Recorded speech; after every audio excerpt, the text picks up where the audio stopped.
To make things worse, borrowers are subjected to highly aggressive and utterly dehumanizing collection tactics.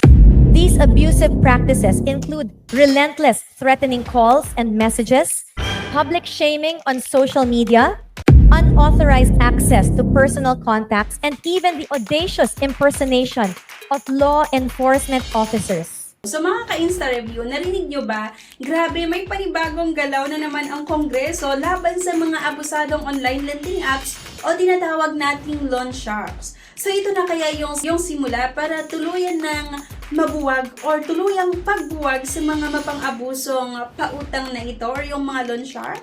So let's review at himay-himayin natin ang mga naging pahayag ni Congressman Audrey Zubiri tungkol dito. Pero teka lang mga ka-instaReview ha, bago pa kayo tuluyang ma-high blood sa harassment o pananakot ng mga loan shark collectors, chill muna tayo. Ngayon dahil tag-ulan na at uso ang brownout, minsan inaabot ng 1 to 3 days, kailangan mo ng OraShare OL100 Pro power bank na may 100,000 mAh. Super laki ng capacity kaya kahit ilan ang i-charge mo dito, kayang-kaya at mabilis din ito mag-charge ng mga gadgets, mga rechargeable na electric fan, at maging mga flashlight. So perfect nga ito ngayong tag-ulan na laging nagba-burn out. Ito ay kaya niya 1 to 3 days, kayang-kaya, pwede pang mas mahigit sa 3 araw. Depende syempre sa mga i-charge natin. So marami siyang port na pwedeng pag-chargean. Perfect ito ngayong tag-ulan. Sunod-sunod na naman yung mga bagyo, kaya kailangan nyo ito mga mima. Pero teka lang, enough muna tayo sa mga products. So let's get back to the topic. So welcome back to YANA instaReview. Dito pinag-uusapan natin ang mga latest tungkol sa loan apps, yung mga online lending. At ayan na nga sa ating source mga ka-instaReview. Sa ginanap na 20th Congress First Regular Session Day 2, mismong si Congressman Audrey Zubiri ang nagsalita laban sa mga predatory lending apps. Mr. Speaker, esteemed colleagues, and to my fellow Filipinos, good afternoon. I rise today on a matter of both personal and collective privilege. I speak for the countless ordinary citizens whose lives are quietly being torn apart by online lending, a predatory system disguised as convenience. We live in a digital world where innovation promises progress. Yet, for millions of Filipinos, the very platforms created to offer financial relief have become instruments of torment. Lending is nothing new to us. We have long relied on it, from the classic 5-6 system to pawning of valuables, borrowing from friends, family, and banks. Credit for many has been a lifeline, a way to survive. But with the advent of digital technology and social media, poverty, indebtedness, and financial distress have worsened. The widespread adoption of online lending platforms has indeed brought swift access to credit, especially for those underserved by traditional banking institutions. Online lending companies offer convenience, minimal requirements, quick approval, and a removal of collateral requirements compared to traditional banking institutions. According to a 2025 study, the number of new and unique users of online lending platforms surged by a staggering 43%, reaching 67.84 million Filipinos. Truly, online lending platforms have significantly changed the financial landscape in our country. But this facade of convenience and increase in financial inclusion comes at a higher cost. Many Filipinos, driven by desperation, vices, or urgent need for money, accept exorbitant interest rates offered by these online lending companies, trapping them in a relentless cycle of debt. Interest rates in online lending applications can go as high as 1% a day, even with the existing laws and regulations for loan interest rates. Meanwhile, the Bangko Sentral ng Pilipinas indicated that approximately 1 in 3 Filipino households has outstanding debt. Aside from housing loans, most of these debts are sourced through non-bank financing institutions, including online lenders. A fintech report now warns that credit card debt in the Philippines has reached a critical risk level, giving us the worst debt-to-income ratio in Asia at 425%. To make things worse, borrowers are subjected to highly aggressive and utterly dehumanizing collection tactics. These abusive practices include relentless threatening calls and messages, public shaming on social media, unauthorized access to personal contacts, and even the audacious impersonation of law enforcement officers. Such actions not only violate the dignity of our citizens, but also brazenly contravene several Philippine laws. Our nation is not without legal framework to combat these abuses. Key statutes such as the Republic Act number 11765 or the Financial Products and Services Consumer Protection Act expressly prohibits financial service providers from employing abusive collection practices against consumers. RA number 3765, the Truth in Lending Act, mandates the full disclosure of essential loan terms and conditions, while RA 9474, or the Lending Company Regulation Act of 2007, allows lending companies to only charge reasonable interest rates and charges upon the debtor. RA 10173, or the Data Privacy Act, stands as a shield to protect personal data from unauthorized processing and disclosure by lending companies.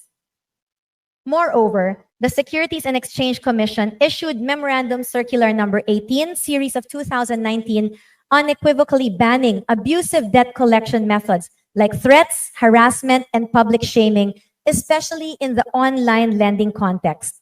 Even the Bangko Sentral ng Pilipinas has issued several circulars emphasizing fair collection practices for banks and financial institutions. In fact, the Supreme Court itself, in a 2024 decision, struck down interest rates as high as 60% per annum or 5% per month, reminding us that contractual autonomy is not absolute but must be balanced with laws, morals, good customs, public order, and public policy. Unfortunately, despite the existing laws and government regulations, the persistence and escalation of these issues cry out for streamlined, more coordinated measures. The surge in online lending post-pandemic has been tragically accompanied by a significant rise in complaints about abusive collection practices. The Presidential Anti-Organized Crime Commission, PAOC, recently revealed that the Philippine National Police have recorded 156,000 complaints of online crimes per month, with most of these cases involving victims of harassment from online lending applications. The PAOC further disclosed that currently it is handling over 15,000 complaints against abusive online lending applications. The SEC itself has reported receiving over 10,000 complaints of unfair collection practices, and a sobering 2024 study found that while most online lending applications had positive user ratings, the critical themes of high interest rates, hidden charges, and aggressive collection practices were significantly more prevalent among unregistered online lending applications. This sweet temptation of having easy money leads to a cruel reality for ordinary Filipinos, and one which may cost lives.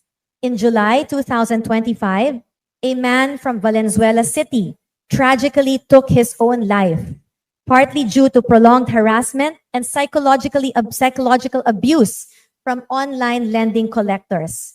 And sad to say, his is not the only story of suicide that we have heard in connection with online loaning apps.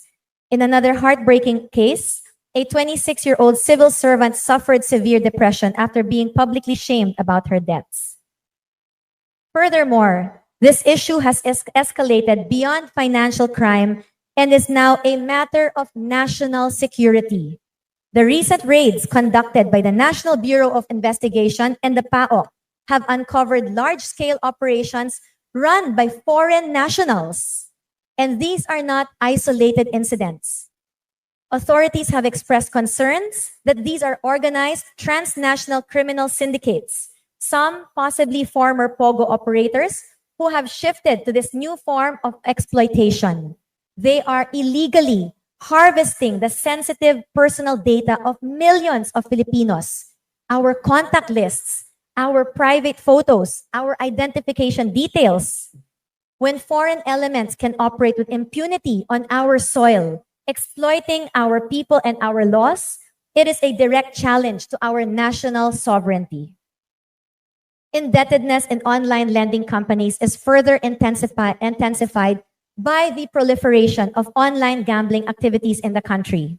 While they may appear separate, desperation, addiction, and pressure from online gambling fuels the urge for more Filipinos to resort to easy money, online lending applications.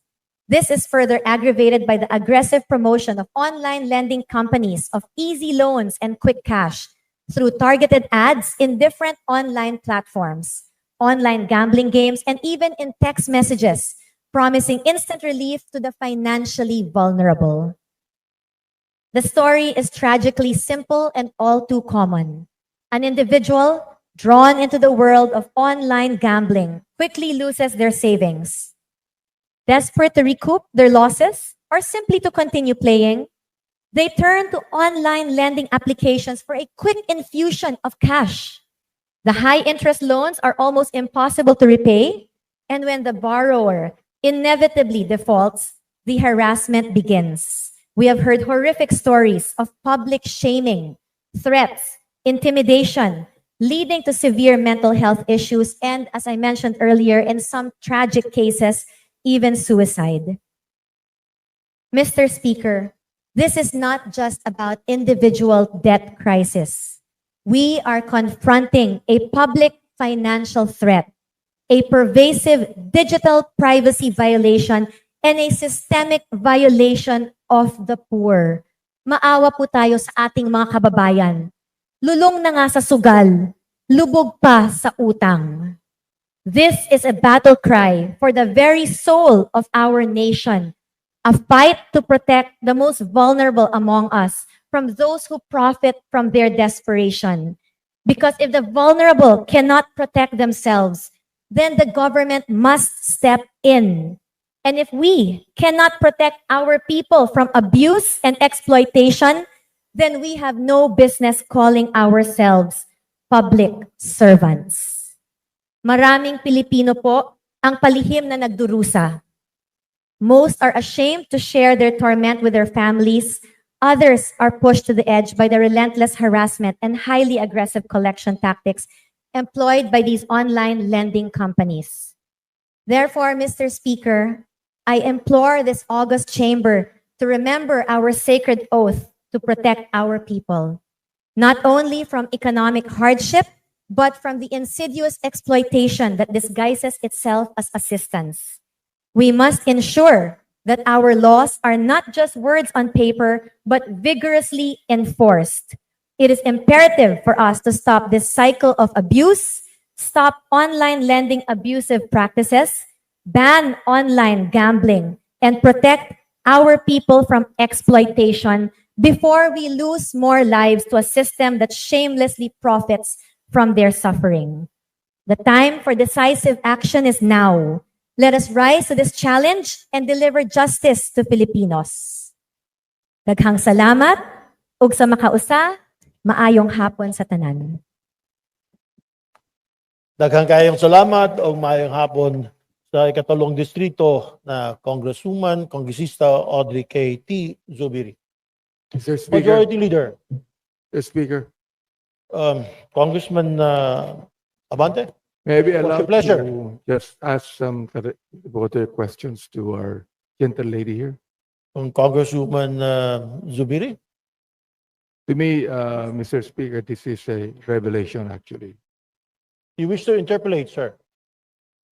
Yes, please. I welcome the questions from our good gentleman. Salamat. Please proceed. Do we have specifically a law that concerns the online lending? We don't have any? Okay. I'm sorry, sir. I didn't hear you so well. Do we have a law specifically Yes. on the online gambling, online lending? Online lending, not yet, sir, because right now our laws are still have not quite caught up with our technology. For example, our laws that are concerning gambling, concerning the lending, are still our Lending Regulation Company Regulation Act of 2007. And between 2007 and 2025, the rise in technological advancements has just outdated it. And so that is what we have. We have other laws as well, such as the Republic Act of number 11765, Financial Products and Services, and 3765, Truth in Lending Act. But again, as I mentioned, many of these laws were created more than 10 to 20 years ago, and so they are no longer able to address the concerns of online lending. Yes, Mr. Speaker, we have a lot of vintage laws that ought to be changed, actually. But are you now preparing some bills concerning that? Yes, Madam? yes, Congressman. Actually, right now, tomorrow we have scheduled briefings with some sectors that are kind of part of the online lending, the people who are concerned, and we hope to get enough information from them so that we can craft a credible law that will be able to address the gaps in our current online lending act. And hopefully by next week, we will be able to file our new bill on the regulation of online lending. Very good. I would like to be a part of that as co-author. Thank you very much, sir. It would be my pleasure and honor to have you join us. Mr. Speaker, also, would like to ask the Madam Gentle Lady here. Do you think that there is a connection between the online gambling and the online lending? I've personally, Congressman, I fervently believe that there is. If we look at right now, we do not have much data supporting, we don't have much data, but if we look at what data we have, we will see that the online gambling revenues and the increase beginning from the years of 2023 to 2025 is quite in line with the surge in the new and unique users of online lending apps. You will see na parang nagsabay po. Kung naka-graph po siya, makikita natin na halos sabay ang kanilang pag-surge. And it really makes you it really suggests that there must be a connection between these two, especially since in many online gambling apps, there is also a quick link that leads to online lending apps. So it's very easy for people to just click that and get the money that they need. So ang tawag dito ay loan sharks dahil nga parang pating na umaatake. Malakas maningil, malupit sa interes at nakakasakit sa mga ordinaryong Pilipino. Ang highlight ng speech niya ay una, usurious internet rates. So imagine, aggressive collective tactics din, harassment, yung pananakot at minsan pati pamilya ng mga borrowers ay dinadamay ng mga collectors. Number 3, connection to online gambling. Na-shock din ako dito kasi ayon kay Congressman Zubiri, ginagamit din daw ang pera mula sa pautang sa mga online sugal kaya't lalo pang nade-depress ang mga borrowers. Kaya kung isipin natin mga ka-instaReview, hindi lang basta utang ito. Ang epekto nito ay mental health crisis. Ang daming mga borrowers ang hindi makakatulog, nababaon na lang sa utang at feeling hopeless kasi nga ang taas ng interest. Dagdag pa dyan, dahil illegal or foreign run syndicates pa karamihan ng mga apps, wala tayong sapat na protection sa data privacy. Kaya kapag hindi ka nakabayad, kahit mga contacts mo, binabagsakan ng text na nakakahiya. Kaya sabi nga ni Congressman Zubiri, this is more than just about money. It's about safety, yung dignity at kapakanan ng mga mamamayang Pilipino. Ngayon ang tanong, ano ang plano ng Kongreso?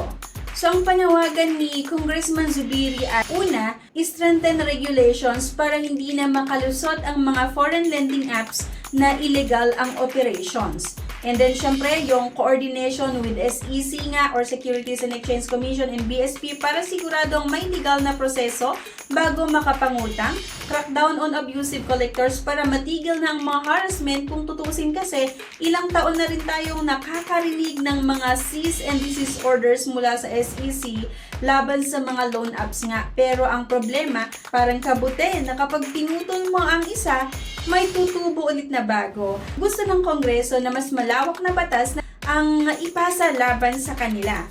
This online lending, walang pagkakaiba ito. The online gambling din as far as harassing the poor people are concerned, di ba? as far as yung mga mahihirap nagiging biktima ng online lending na ito, tulad na sila ay biktima din ng online gambling. Am I right? Totoo po yun, Your Honor. Kasi parang nag-iba lang yung pangalan, nag-iba lang yung dating niya na yung isa, kunwari for entertainment, habang ito naman ay kunwari pang assistance, pero ang punot dulo nito ay nahihirapan pa rin ang ating mga taong bayan. Pero mga nagsasabi, because I filed the bill actually on online gambling, that there ought to be a total ban to it. Ngayon, may mga nagsasabi na if you have a total ban on online gambling, lalakas ang loob ng mga illegal na mga operators. They would go underground. Ngayon, pag ginawa nating illegal ang online lending, would you think that they will also go underground and they will also operate illegally, like, for example, like wedding or... Well, with regards po firstly to our banning of online gambling, first of all, I would like to manifest my support. I actually filed one also very similar, calling for the complete ban. And with regards to yung pagbaba po niya na magiging underground, no, hindi po natin maiiwasan na syempre pag binan natin ang ating online gambling, meron at merong mga pasaway na mag-underground niyan. But number one, I firmly believe that what we as lawmakers have a responsibility to make sure that online gambling does not have a safe harbor in our country. Kaya nga mga ka-instaReview, alam kong marami sa inyo yung nakakaranas na nito, yung tipong umutang ka ng maliit na halaga pero dahil nga sa laki ng charges at yung mga interest, halos triple na ang babayaran mo. Tapos kapag hindi ka nakabayad on time, tatawagan ka pa ng paulit-ulit na minsan may pagbabanta pa. Ito yung sinasabi ni Congressman Zubiri na hindi lang talaga ito simpleng utang lang, kundi pang-aabuso sa mga kababayan natin. Kaya nga, kung ikaw mismo ay may experience, sana i-comment mo sa baba para mabasa din ng iba. Kasi nga, naniniwala ako na sa pamamagitan ng pagbabahagi ng stories natin, mas magiging aware ang lahat. Kaya sa tingin ko, maganda yung nagiging pahayag talaga ni Congressman Zubiri dito. Kasi sa dami ng mga loan apps ngayon sa Google Play Store at sa App Store, kahit sinong ordinaryong Pinoy kayang maingganyo mangutang dahil madali lang. Isang valid ID lang, isang click lang, approve agad. Pero ang hindi nakikita agad ng borrower ay yung hidden danger, yung mataas na interest, abusive collection, at connection pa sa mga sindikato. Okay naman na meron na rin tayong law na nagsasabi kung ano ang bawal, ano ang pwede, at ano ang magiging parusa. At higit sa lahat, meron din tayong support system para sa mga borrowers, financial education, debt counseling, at safe lending alternatives. Kaya nga mga ka-instaReview, kung tatanungin niyo ako, this move ng Kongreso ay isang malaking hakbang. Pero syempre, kailangan pa rin nating maging maingat. Huwag tayong basta-basta papasok sa utang kung hindi naman talaga natin kaya na bayaran. At kung kailangan talagang mangutang, piliin natin yung mga regulated, legit at transparent na financial institution.